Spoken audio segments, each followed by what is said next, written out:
हम लोगों ने एम्प्लॉई स्टॉक ऑप्शंस पे या यू कैन से कि share based payment given to employees, तो उसमें जो इक्विटी सेटल्ड ऑप्शंस था जिसको लास्ट में हम लोगों ने शेयर इशू किया था, देयर वाज नो ऑप्शन कि उसमें कैश पेमेंट हो सके।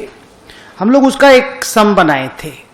ओके, नाउ जो बेसिक आइडिया इस टॉपिक में हम लोगों ने लास्ट क्लास में लिया था वो ये था कि अगर शेयर बेस्ड का payment, if any payment is based on the share price of the company, may it be directly the share issue or a cash payment, whatever it may be, पहले हमें यह देखना पड़ेगा कि are we making the payment और are we issuing the shares to any of our share holder as और in his capacity as a share holder.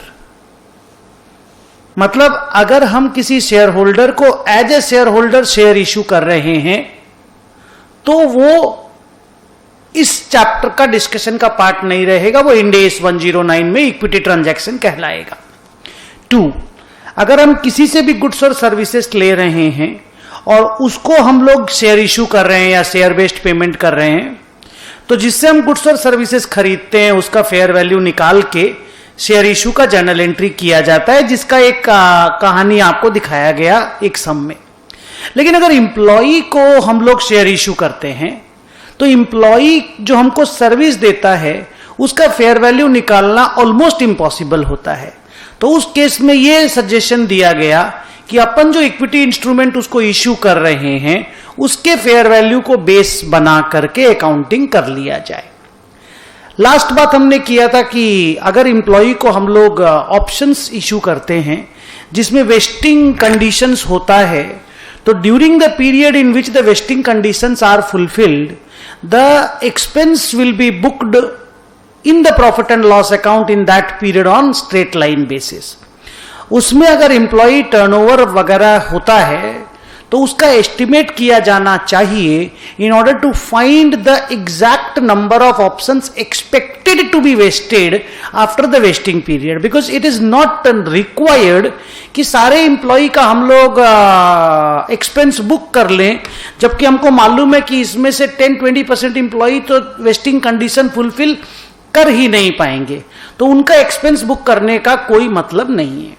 2, अगर equity settled options हैं तो जो fair value of the option होता है, क्योंकि employee को दे रहे हैं और ऑप्शन का ही फेयर वैल्यू को बेस बना के अकाउंटिंग करना पड़ेगा, तो उस केस में जो fair value of the option है वो ग्रांट डेट पे निकलता है, पहले दिन निकलता है और फिर उसको कभी भी चेंज नहीं किया जाता। फिर हम लोग डिस्कस किए थे कि वेस्टिंग कंडीशंस 2 तरह का होता है, सर्विस कंडीशंस और परफॉर्मेंस कंडीशंस। फिर पढ़े थे कि परफॉर्मेंस कंडीशन भी 2 तरह का होता है, एक मार्केट रिलेटेड और एक नॉन मार्केट रिलेटेड। जो मार्केट रिलेटेड परफॉर्मेंस कंडीशन होता है ना, वो खाली ऑप्शन का फेयर वैल्यू निकालने के काम आता है, उसके बाद उसको कभी भी यूज नहीं करते। और जो नॉन मार्केट रिलेटेड कंडीशन और सर्विस कंडीशन होता है, non market related performance condition means आप प्रॉफिट को यहां तक लेके जाओ, आप सेल को यहां तक लेके जाओ, आप ईपीएस को यहां तक लेके जाओ, वो सब हो गया non market related performance condition. Market related performance condition means मेरे स्टॉक प्राइस को यहां तक लेकर के जाओ, मेरा मार्केट कैपिटलाइजेशन को यहां तक लेकर के जाओ, their market related conditions. Service conditions means 3 साल तक मेरे यहां रहो, 4 साल तक मेरे यहां पे रहो।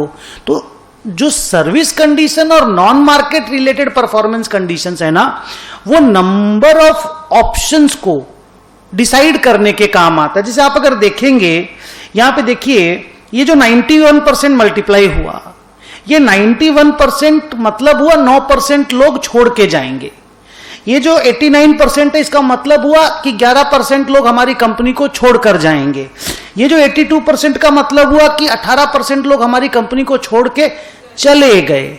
लेकिन जो fair value of the option होता है वो एक ही बार निकलता है और कभी बदलता नहीं है। ये डिस्कशन हम लोग आपके साथ किए थे। फिर हमने आपको बोला था कि इंप्लॉय स्टॉक ऑप्शंस में जो जर्नल एंट्री होती है उसमें आप एक्सपेंस को डेबिट करते हो और इक्विटी को क्रेडिट करते हो। ये इक्विटी क्यों क्रेडिट होता है? बिकॉज अल्टीमेटली इनको हम लोग इक्विटी शेयर ही इशू करने वाले हैं, पैसा तो देने वाले हैं नहीं, तो पैसा नहीं देंगे तो लायबिलिटी क्रेडिट क्यों करेंगे? तो फिर इक्विटी क्रेडिट कर दो। इक्विटी का नाम रखा गया शेयर बेस्ड पेमेंट रिजर्व, और एक्सपेंस एज यूजुअल सैलरी है, इंप्लॉय बेनिफिट एक्सपेंस के नाम का। कंसिस्टेंटली ये एंट्री पास करते करते जब वेस्टिंग पीरियड खत्म हो जाता है तो एक्सरसाइज का टाइम स्टार्ट होता है। जब एक्सरसाइज होता है तो इंप्लॉय हम लोगों को रुपया देता है, हम लोग इंप्लॉय को शेयर इशू करते हैं, और एट द सेम टाइम जो हमारी बुक्स में एसबीपीआर रहता है, जो इक्विटी क्रेडिट में रहता है, उसको डेबिट कर देते हैं और कैपिटल और सिक्योरिटी प्रीमियम को क्रेडिट कर देते हैं। सिक्योरिटी प्रीमियम हमेशा बैलेंसिंग फिगर के रूप में आता है। और इन द प्रोसेस अगर कोई ऐसा ऑप्शन बच गया जो वेस्टेड तो हो गया था लेकिन एक्सरसाइज नहीं हो पाया, तो बचा हुआ जो एसबीपीआर का बैलेंस रहता है उसको इक्विटी में है तो इक्विटी में रहने दिया जाता है। बस उसका नाम चेंज करने के लिए मैंने आपको सजेशन दिया, इंटरनल नाम चेंज अलाउड है, तो या तो रिटेन्ड अर्निंग में या जनरल रिजर्व में कहीं पर भी डाल सकते हो।